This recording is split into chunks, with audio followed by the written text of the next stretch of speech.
friends is that I have to read their bios from my phone. So I'm going to do that real quick.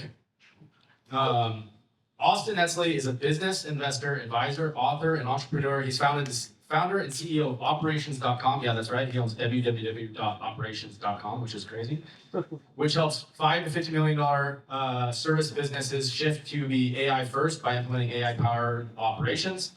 Austin is also the founder of 2X, helping 6- and 7-figure entrepreneurs break free from the day-to-day operations and scale faster with more time and more freedom.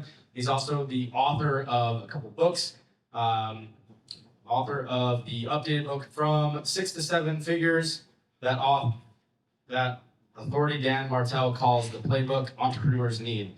I think there's another book in there that you have, 2-week vacation test, right? So needless to say, dude's a stud. Again, this is like, I didn't know Austin before 30 days ago, and a mutual Austin friend of ours introduced me and said, hey, this guy would complement really well. I had bent it down, this is what we were gonna do, and I was like, I'm an entrepreneur, like creating attention is one thing, but like it's gotta turn into revenue at some point. And so I thought this was like the perfect through line of bringing someone who's a business coach and business owner and helps people build revenue through streamlined operations and sales. So did I sum up your intro good enough? It was too long, actually. Too long. Okay, shorten that. That's on you. Edit it. Some comedian said it's like the power of comedy is in the editing, and it's like the same thing. It's like I actually have shrunk my introduction down. I only talk about my top 2 businesses, my favorite 2, and I just shut up about the rest. I used to be like, oh, I have this and I have this and I have this, and then people are like, I don't know what Connor does. And it's like, me neither, dude. I'm so lost. No, I'm kidding. But that was a couple businesses, a couple books, and I know he brought a couple of these out here. So we just talked about creating attention, having a well-framed story with an intention, and putting it to social media. And this can be applied for a personal brand, a business brand, in creating traction and eyes. Marketing 101, like get as many eyes on your content as possible. I'm not the guy that's going to do that comedy, crazy, realtor stuff. I think you probably do a bunch of it. I'm just kidding. But like the realtor stuff, like I don't like the gimmicky social media. And so like I lean more towards the storytelling aspect and rather than the entertaining. But at the end of the day, it's creating opportunity for your business. And so I want to talk about different levels of creating businesses. So when you first found a business, which, how many people in here are, let's say, a business owner currently? And how many of you guys are currently in a 9-to-5 but want to start a business? Only a couple. That's great. What a freaking awesome room that we're in. So we'll touch briefly on creating business, creating traction. I'm a branding guy. I think that business is registering an LLC, creating a logo, and creating an Instagram page, which it's obviously not. Let's talk about the starters. What's some practical advice for people that are just starting a business that maybe they've gone and created some attention, but now they are wanting to get into business? Like, do you have any right off the rip advice for those people? Yeah, the first thing is go out and sell. And even if you have to give your services away for free, you need a very specific person that you're serving, a clear pain that they have, and a clear solution that you're going to provide. And now more than ever, specificity matters.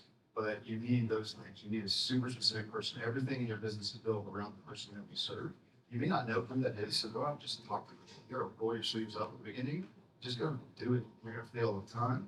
But once you get that initial traction, the whole game is different from there. But at the beginning, just roll your sleeves up, go and get super specific on who you're going to serve, what their pain is, what their desired state is, and how you're going to get them there. Whether you're selling windows, I heard somebody selling windows or something, yeah, or coaching services. A lot of you do different coaching or business transformation. It's like you know where they're at, where they want to go, and how you can help them get there. But it's going to be super specific, hands-on, in the weeds. And then from there, now we got to talk about leverage to really scale to the next level. But the first step is just leverage. And then, so like, there is a point which I think every entrepreneur needs to learn, and I'm going to share my side of it, then I'd love for you to kind of enrich that. Trying to solve a problem that you don't know exists, and then going in the marketplace and trying to solve that problem and saying, your website sucks, I'm going to fix it. It's like, you don't know that they don't actually think they have a website problem, right? They have way bigger problems on their plate. Or whatever your issues are, like you go to somebody's house, you do landscaping company, you say, dude, your landscaping is horrible. And they're like, my roof is leaking. Like, I don't care about my landscaping, right? You're trying to solve a problem that you don't know exists. But when you're creating a product, going out into the marketplace and having different tests of pitches is so important because you have no idea why someone's going to buy it. You can't go to a marketplace and say, you will buy my product. Your marketplace has to tell you what product they're going to buy and the framing that you're going to put it around it. So like starting a business, like how do you conceptualize a business that's going to sell? Like, do you have any frameworks around that to help your clients? Yeah, well, the first thing is like, don't go in with what you think is going to work. Just go in with curiosity. Like you started with that. It's just like ask questions. You just start asking questions of one particular avatar, you're going to see that 80% of them have the same exact themes and issues and needs and desires, right? And then you just connect the dots with what that is. So if you go in with, hey, here's my offer, it's not going to work super well because we think things are similar with like great in our head, but usually not. Start with them, with what they need. Just discover. Say, hey, if I did this, would that be helpful? Okay. How much would you pay for that? Okay. Here's the thing, like, will you pay for that? No? Okay, why not? Why did they say this? So just work them through a discovery process where you're not leading, you're just discovering and guiding them. They'll tell you exactly what they're paying for. Right? Yeah, and often they'll say a number wildly more expensive than you thought. Yeah. Which is cool. It's like they have to price it out for you rather than like it's $5,000. And, they sign it. I would pay 10. It's wild. So now we're looking at leveling up. Maybe we've gotten the attention. We're doing sub $100,000 in sales, which is great, especially for a service industry or an advice industry that you're getting paid per hour per project. You're just trading time for money essentially on a contract basis. What is like the first 2 or 3 steps getting out of that 5-figure into the 6-figure, like having an established business that you're still operating in every single day?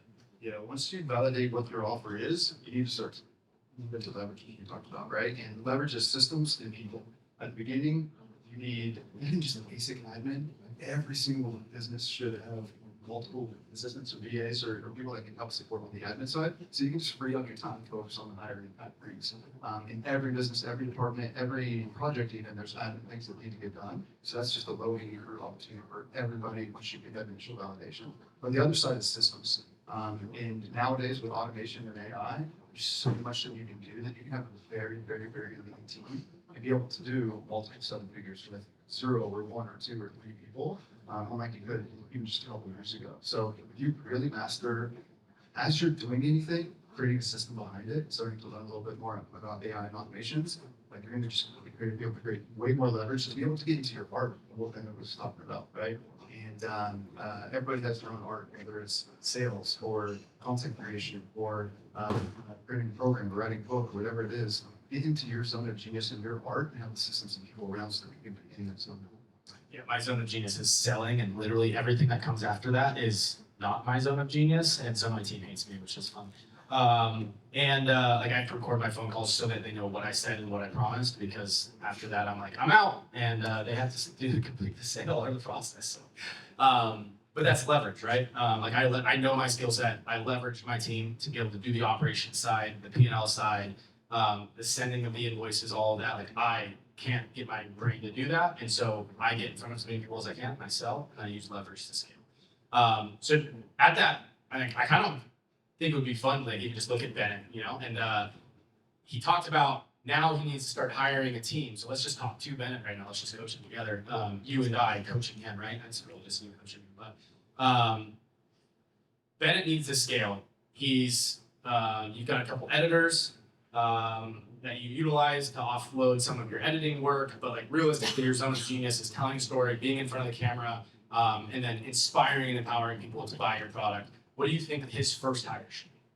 Well, before we go and hire anybody, we need to make sure that the business is set up to scale right. It's not mapped out to win on paper. It's going to be really hard to do it in reality. So the first thing is like we go through your vision of where you want to go and just make sure that we map out the path to get there. You can look at your offer and say, hey, it's pretty good right now, but it can be irresistible. Well, we develop things so we make it irresistible so that anything that we're doing on the marketing and sales side is just set up to win. So there's the quote, give me 6 hours to chop down a tree, also in first 4 chopping the axe. Before we do anything, we're going to get super strategic and intentional. Most people are just trying to jump in and do things. No, we're going to take a step back, slow down, get really clear and strategic and intentional. That's going to set us up for a big life. So that's what we do first. Now we've got the business mapped out. We see what's possible. We can make for an irresistible offer. Now we're set to start to really crank things up. But we can't do so if your business is all built around you and your time. Now the key lever that we want to do is be able to take you out of a lot of delivery. Right? Most entrepreneurs go and sell. Like they start to get good at that. Then they get stuck in delivery, and they have to take their eyes off of marketing and sales, and the pipeline slows down. And then it's just this teeter-totter, right? And they ultimately stay stuck because the business is the end on end. So what we do is focus on delivery first, usually, because your greatness is on the front end. That we map out what's this thing that you're selling. We create a signature system for it, map it all out. So this is super good to use in sales to say, hey, I've got the XYZ methodology that's going to take you from here to 100K in 12 months or whatever it would be, right? And that's sexy to sell, but it's also a framework to deliver. So it's not relying on you. Now we've got a process that we see where people are at in the journey.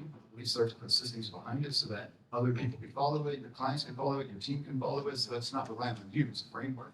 Like we've got IP methodology. I haven't coached for a long time until last month. I started coaching again in operations.com. But for 6 years, I did coach and we went from 0 to multiple millions by doing that, like I'm doing working through the process I'm talking about. So now we would have a signature system fulfillment, which clients would be super happy and successful, your team would be super happy and successful, and you would be free from the day-to-day to focus on growth, right? And do more and more and more content on the front end. Now we're just really scaling because you've got the business not dependent on you on the back end. Right. Next piece after fulfillment. Real quick, let's jump back because this is really powerful. And I want to make sure we don't miss anything. So the idea of like, especially earlier in the entrepreneur stage, we have a product to sell, identifying that product, creating frameworks around it to make sure that we're not going outside of that every single time and confusing the sales process. Because you could build that whole fulfillment system, but if you're selling a new product every time you get on the phone with somebody, or customizing it, or discounting it, or taking away products, whatever, like your cornerstone product is going to go through that fulfillment cycle. And it is only easy if it's that product. And I learned this the hard way in my main company, 99 Agency. I sell to military members, and this is how we do it. We do it in houses. And I'm like, dude, we can do a 1,000-person convention. So we get a chip request. I'm like, we can do this, but it doesn't fit the system at all. Like, it's not even remotely close. And then we get stuck on the sales side of it because I can't present it. I don't know how to present it. It doesn't work well with my systems that I built. And it clogs up the entire system. And now I have to get into it to solve it and create a new system around it. So early in the early days, get away from the shiny object syndrome of like, oh, I can do this and I can do this, and I can sell this, and like every idea is a great one, but if you can't fulfill it regularly, for some of the real estate people in the room, like the same thing is like if you're going to go sell luxury real estate and then you're going to go do condos, then you're going to do rentals, and you're filling up your pipeline with all these operation things, it's not the same process every single time. You can't plug into it, therefore you can't scale. And it's the same thing storytelling. You're telling a story of your business, how you're going to run it through your business every single time. It's the same story. I don't think it's the same story. Boring. So we build the product, we build the system around the main product, and then as you scale, you can add new products and new systems and fulfillment. But right now, it might be just him doing the sales and the fulfillment. And so now he's got one product, one system, and now let's move on to the next thing. Yeah, now it's to get out of sales. And sales is an easy one to put the systems in place. There's millions of people that would take a sales role. So now if we're out of fulfillment and out of sales, and sales is good to do initially because you're validating, you're learning what people want and need, you know what the pain points are. But eventually you want to get out of it because it's reactive, right? It's like I got a call here at 2 p.m. and then I call at 5 p.m. and I got a call the next day at 9 a.m. It's just like all over the place. No, you want to get in deep workflow so you can do your best work both on important things for the business and your marketing business. So now if you're out of fulfillment and sales, again, you're just focused on growth and marketing, like that's where you really start to grow. Can I ask a follow-up question? Yeah, of course. How do you bridge that? Most people just want me. Like they want me to be the one they're talking to. Because you haven't created a system. Yeah. Nobody asks for me. Like our clients never ask for me. I'm still the face, I've got the books, I've like the one I created the frameworks, I'm whatever. But nobody ever asks for me because they see that we've got a great system and we've got great people to improve the system. Right? I literally will check in with my clients all the time, and they're like, "No, I'm good." Like very rarely, once every 2 months, I hop on a call with one of my clients. Like they never ask for me. If you have a killer system, great people that can manage that system, they don't need you. They're not there for you. They're there for themselves. Right? I think you're focusing on their transformation, what they want to achieve, and once you do that, it's game on. I had a similar situation which might be applicable to you. So the nurse-doctor relationship in business is how I built my mortgage business. And so everybody wanted the advice from me. They wanted to call me when they had problems. They wanted to go the appraisal with me. They wanted to lock in their interest rate with me. And I had to spend a significant amount of time, not even just talking with them, but like understanding what's actually happening in their file so that I can articulate the pain points in which they're going through. And so just this year, I guess end of last year, I partnered with a loan officer that's doing the fulfillment of my loan. So I do the initial like hopes and dreams call, and then I tell them, I'm your doctor, and I have a nurse that does all the, you don't want me signing your papers and filling out your charts, like you can't even read my writing. I'm like the big idea stuff, and if you want to be inspired and talk about investing in real estate and strategies, you call me. But if that's something to do with your bank account statement, your bank statement, your pay stub, that's Kim. 100% of the time, like, don't call me. I have no idea what's going on with your file. And you have to set that expectation up front of like, hey man, I'm the creator. I'm the creator that created the entire standard operating procedure that my team operates off of. This is the exact blueprint that I follow. But like, I don't even trust myself to do that work. I have to have them do it because I'm not going to check the boxes. In order to have the best relationship with you as my client, I want to have the fun, energetic conversations, inspiring you to create better content, more content, and then hand it off to them to do all the document and the prep work and the editing and the simple stuff that just falls into the box of the SLE. And another element of that is just, it's great to get out of sales as well, because if you're doing the sales, they'll be like, well, I just want you. Now you can offer that, but just offer it at an extreme rate, right? And that then anchors of, hey, this is a no-brainer at $10,000, you're $20,000, it's the same thing, like just use that and anchor it, but be super selective with that because you really don't want And sell it like, dude, you don't want me. Like, I'll do it for you, but like, I'm gonna take this hour out of my day to do this for you. However, like this process is better than the process that I can offer, and they're just going to be on the phone doing the process, but you're going to be talking through me. Like, that's just how. And praise the other person, edify them of like, hey, they're going to respond faster. They're trained on my system, methodology, X, Y, Z. Like, trust me. If I were you, I'll do that. So he's got fulfillment, a little bit of fulfillment, and now we're looking at potentially finding a sales role, and then eventually like an operator role that's helping it go through the fulfillment process and doing that. But I think a lot of this could be done realistically with AI. So much. What are like maybe one or two tools you're using right now every day? Well, first of all, like everything in your business is and should be a system. Whether that's hiring people, firing people, paying people, setting up blog posts, creating content, it's all a system. Just a lot of times it's in your head, right? So what you want to do is document everything that you're doing. It's a framework, it could be a training, could be SOP, could be a checklist. Like there's so many different forms. Literally everything in the business is a system. So just start to document that. And then from there, you can look at, hey, should I automate or AIify this so that it's done by a computer, or should I hand this off to somebody else, right? And either one of those two, you can get 99% of your business off of your plate and just focus on your zone of genius in your heart, right? But the main thing is just document everything that you're doing. And it's not about creating an SOP. SOPs are never used. Has anybody ever read an SOP?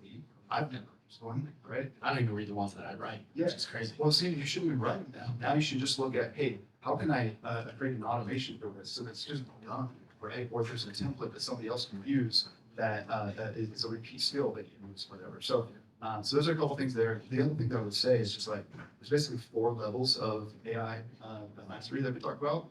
And the first thing to start with is just really having basically everything set up for yourself that you are increasing your own productivity by 2 to 4x. So giving it context, learning all about skills, automating certain things. But then you got to teach other people on your team the same thing, because right now I see so many people getting really good and playing in AI, and they're not teaching anybody on their team. So their team is handling less, they get more frustrated, and you want to teach everything that you're learning to your team, and then move on to help pieces after that. But there's so much that you can do, but just start with what you're already doing. So your book is about from 6 figures to 7 figures. We just got to the 7 figures place. We're starting to build our standard operating procedures or realistically automations or fulfillment processes to be able to deliver the exact product that we're selling to our client, bring it through a fulfillment process, deliver the product. Now we need to get to 7 figures, which realistically the only way to do that is leverage, right? Any practical tips or frameworks around starting that leverage, that point to get to the 7-figure business? Yeah, at the end of the day, your business is just the 7 numbers. Like it is a math equation. So what you want to do is just map out that math. I had my first mentor, I was engineering in the oil industry. My first mentor went on to become the CEO of a $6 billion pipeline company a couple years after he taught me this. And my second day in the corporate world, he brought me into his office. And I was super scared. I was like, you're a great engineer. And he just waves at me like this. And I'm like, a notebook, and I just follow him into this boardroom. And he starts to map out business. And also, one of my research is it's a huge multi-billion dollar pipeline company, or oil company, Fortune number 3. And he starts to map out all the steps in our business from crude oil all the way down to this refined product. He basically said, hey, your business is a series of steps. And he's just this manager that sees all the things that are happening here with each one of the steps. And each one of the steps are optimized. It leads to something great. So in our businesses, what we've got is marketing, sales conversions, and fulfillment. Right? Every single business does what we have. So marketing, we need to see what the key numbers that we need from a marketing standpoint to generate qualified leads. Sales goals to turn those qualified leads into customers or clients, and fulfillment goals to turn those clients into raving fans that stay with us a long time, buy more stuff, and burn the people our way. So you just need to map out those key numbers, see where you're at now, see, hey, how can I improve those numbers? If you improve marketing numbers just a little bit, you improve sales conversions just a little bit, and you improve fulfillment numbers, which is LTV, lifetime value, or what each customer is worth, just a little bit, those numbers compound. This is how we double, triple, quadruple, 10x different businesses just through simple improvements over time. So good. I'm gonna open it up to a couple questions. If anybody has any questions about the system, look at that. Dan, he's always the most active listener, has the best questions, and shows up to every event. Give it up for Dan, dude. We love Dan. Yeah, damn. So earlier we were talking about sharpening the axe, like looking at this source and development. Do you have any guidance for good enough and like when to take action and not have paralysis by analysis? Yeah, all the time. The number, so we just had an event out in Denver, and I had each one of our coaches come out. Each one of our coaches had coached over 100 people in our program, one-on-one.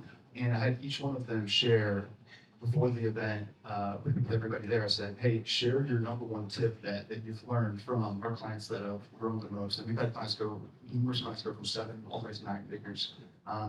And up to hundreds of millions of dollars of growth. So all 3 of them said the same thing. They said the most successful entrepreneurs have a propensity for action. They're going to just take action. They're going to make a decision and move. I think Justin mentioned that decisiveness, right? Like if you have Jeff Bezos says, if you have 70% of the information, you have plenty enough information to move forward. If you wait for 90%, you're getting passed up by everybody else, right? Take action, adjust, learn. You're going to fail regardless, 75% of the time. So just like make a decision, get clear with your intuition, move, learn from those things, and repeat that process. So I'd say lean on propensity for action, and you're going to be successful. As long as you know your numbers and have awareness.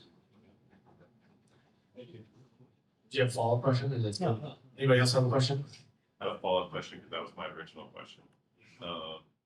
So coming from an engineering background, how like was that a stretch for you to get comfortable with that? Like you got to move without 90, 95%, 100% of the plan. Like coming from a strategy consultant perspective, like I had my own consulting firm, sold my shares back. Now I'm in a private equity backed group, and all we hear is we have to go down, right? And there's obviously that pressure in the numbers, and a lot of the times the proposal is like, well, we need to get a system in place. We need to design it this way so that we make sure that it's gonna it's just be sustainable. And CEO or board are like, no, you guys should go, just move on. And for me, like I'm used to being able to go in from a strategy consultant perspective and say, here's your 12-month roadmap. Here's how we're gonna go about this, and they're not time to do that. So for me, it's definitely challenging, like in the mindset of like, let's just iterate and roll with it, but I don't have the full picture. So I was wondering, like, from an engineering background, too, that had to be a stretch for you too. Oh, for sure. It's been a wild transition for me to go from where I was at mentally to where I'm at now. It's going to take work. It's going to take more development. If you focus on decisiveness, like that's the key thing for me, at least, was decisiveness. Over a 6-month period, I felt like, who was it that was talking about, like, looking at where you were 6 months ago? Yeah, there's a like, yeah. No, if you're not embarrassed with like how you were as a CEO and like your decision making and your action taking 6 months ago, it's like you're not moving fast enough. But like that's the case for me. So the way that I think about it is it's basically 2 types of doors. There's one-way doors that like you go out, you're locked out, right? There's another way door that's 2 ways, like you go in and out. So the in and out doors are things that are reversible, right? It's like, it's not that big of a deal, which is 98% of things. Then just make a decision to move forward, right? Yeah. Because you can go back and you can retreat. But if it's a one-way door, take your time, get counsel, get support, and then make the best decision from there, right? 98% of things are 2-way. But just work on it, right? Yes. Just work on it and just like have that awareness every single day. Start your day asking yourself, like, I'm going to be more decisive. How can I have It's really funny to get Judson's opinion on that too, because like the decision making, like as a Navy SEAL, it's like you make the wrong decision, you go that way. That's so many one-way doors, right? Like you go through a door, you die, right? It's like, oh, well that was dumb. We shouldn't have done that. So like the decision, like there's so much intuition and just like you don't rise to the level of your ambition, you fall to the level of your training, right? Like you in your systems, or your system things probably interchangeable. And it's like that is like especially in the company you're in now, like you have a ton of resources. Most of the doors you go through, it doesn't really matter. It's one client that you're talking to. Don't go send a crazy email to 10,000 clients, but like most of those doors are reversible. I love the two-way door analogy. That's cool. Yeah, I'd heard the two-way, but I love that. Yeah, that's from Jeff Bezos as well. You can claim it. We didn't know. Yeah, in the, From Austin, that's it. oh, and just like set expectations. You're like, hey, this may fail, right? It's like, this probably isn't gonna work. I just told everybody that we work with, I'm like, hey, we're gonna fail 75% of the time, but we're gonna move fast and have something fun because we do that, right? And just like, and they're okay about it. Like they get some bad reviews or whatever. It's like, great. They just have a spoke marketing agency and, we're change it in, we launched a book, make it bestseller and use it to grow their brand business on the back end. And a lot of times people would get like 1-star reviews, this, and every time they would, we would celebrate the shit out of that. So it's just, It is a family podcast. we just celebrate that just to get people in the mindset of like, hey, we're getting out there, we're doing it, so we just like break their patterns and just like set those expectations that it's not bad, like we're doing this, it's versatile, it's fine, and we're moving forward, we're doing good things again. So So, Last question. yeah, of course. I've got this AI software company. Right now, like with AI, it's become so easy to develop. It's almost, the barrier is almost zero.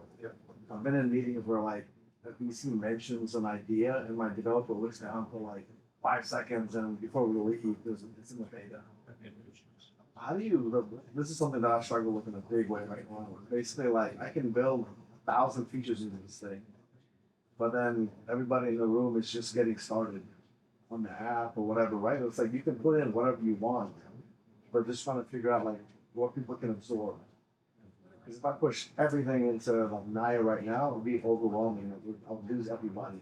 Type of thing. So how do you that balancing act of like Facebook, the mobile app wasn't what it is today initially, but so like timing it out, and it's a little bit of like what can your users accept, and then the timeline of like bringing them along for the ride kind of thing.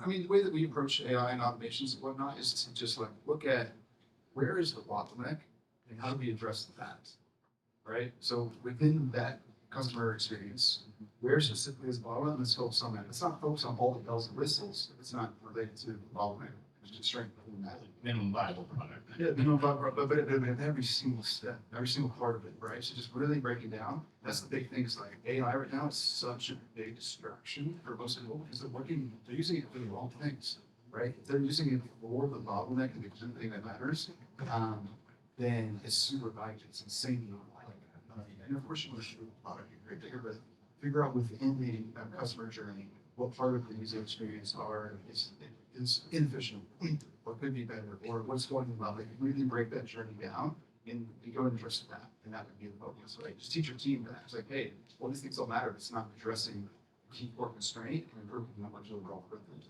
The problem is Anwar is actually the problem in the situation. He wants more. He wants more and more, and his partner's like, dude, I just want to do the minimum viable product. So I think he was looking for you to say, dude, do all the products, and you didn't answer it. But no, I'm kidding. It's his product's really cool, but the learning speed of the clientele is now the issue because it's like he has so many amazing features that can be done, but then like you got a guy like me that goes in there and it's dumb as a box of rocks, and I'm like, okay, this is really cool. I love this product. Like, I lost the button. How do I go back to this? This is so confusing. And like, do I just ask the AI? And I don't know how to do this. And so it's like every product they add adds more confusion. And so he wants clarity on. There's a Jeff Bezos story that like some 35-year-old experienced executive in the early days of Amazon said, "Hey Jeff, you have enough ideas to bankrupt Amazon." Like I'm that dude. Like if I can think about this in the shower, all the time. So of course you're gonna keep coming up with shit. Like the system is in the mental model, but I've never put it on paper. So I think that's what the biggest lesson I learned from your talk is I'm an engineer as well. Yeah. I probably should sit there and like write it out like you've meant to. Yeah, exactly. Yeah. No, the entire journey A to Z. You're gonna start to see what's too complex. Like, what's your big goal? is no matter what kind of product or service you have, well, but give them this first glance, right? If you give them this first one, so for instance, with the app, get them to that first thing where they're like, hey, this app is awesome, right? What is that? And how do you make that no brainer, easy to do? Because they're not gonna use it if they don't get that first one in pretty quickly, right? Second question. Speaking about mapping, like what do you use to like map out all your processes and systems in place to like kind of be organized? Like do you take it in like certain like week by week basis or what's like your process? Yeah, good question. We have an overall process of what we're looking at. Like we just want to build the foundation first. So some of the foundational items are making sure that we have a clear vision of where we want to go, right? But what's success? Because a lot of times all of us in businesses are a lot closer than we think. We just really define it.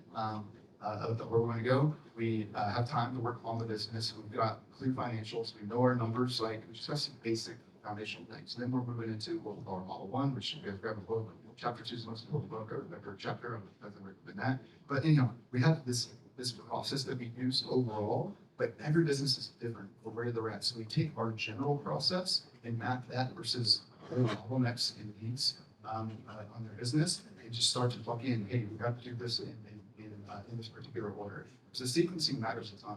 If we go to in your businesses, we get scale of marketing. But if your offer sucks, if your sales conversions are low, if you can't handle all fulfillment, if you're not making regular demands, we're just going to waste money and effort on the market side, which is what 98% of entrepreneurs do. Honestly, is focus on the right things. So we're taking into what we have proven or what we think is a very strategic process with what you need, where you're at, and help you connect those two things together to start focusing on the right things and sequencing. But simplicity matters a ton, right? So most people are trying to do too many things. And with the pace that the world is moving, especially business world is moving right now, it's like we used to map out quarterly, now we just do 6 week sprints again, right? You just like focus on the next 6 weeks. What are you gonna do? At most 3 things within your business, but ideally one key thing, one critical metric that you move, one key thing that you're focused on. If you do that, stack those on top of each other, within 3 months, 6 months, you're gonna be in a wildly different spot. But most people are just scattered in all different directions, not really sequencing the right things the right way. But honestly, skin of the book is super simple. It's tangible as far as the order of things, and a lot of things you guys will have already in place, and some may be off that you're like, oh wow, this is harder because I'm not doing this really well at the foundation, right? So. All right, we gotta wrap it up because we are way over time. Believe it or not, again, I went over time every single month. It's incredible. I'm gonna blame it on you guys. Got a bunch of good questions, so I didn't anticipate so many good questions. So I have a challenge. So if everybody wants to partake in the challenge, pull out your phone. You guys probably know where I'm going with this. Pull up an Instagram and the first. How many people are in here? How many books did you bring? Okay. First off, the first 5 people that follow him get a copy of From 6 Figures to 7 Figures. Already At found earlier. Netzley. Follow the bathroom. It works. He's actually got a bunch of books. It was just a test. I want you guys to follow him on Instagram. And we're gonna do something interesting. So, well, first let's give him a round for Austin. Dude. Thank you so much. Thanks, Austin. Thanks for putting that valuable. I think it's valuable talking about revenue and systems and operations. And I find it funny that we wanted to talk about revenue when we just talking about systems and operations, because that's like the driver once you have the attention. So I think that was amazing. I think it was perfect how it all pulled together. So thanks you guys for all coming out. And let's see. A couple selfish things to ask is, one, if you guys have an opportunity to post on social media about the event, tag me at Connor_Cullip. I would super appreciate that. Obviously today was a little weird with it being a federal holiday, going in a 4-day weekend. Colin just let me know on Artful that he can't come today, which is crazy, literally just now. But I want to continue to grow this with the right people, and I find it fascinating. Like every single month, I'm blown away with the quality of people in this room. People leading with curiosity and intention. And so we're gonna go into the networking portion. Obviously, if you guys were way over time, so if you guys get bug out, please feel free. But I want to do something a little bit unique. So I'm gonna have Anwar back sit over there on that chair. If you guys have questions about Naya, go grab him. Austin is gonna stay up here somewhere. If you guys have questions about operations,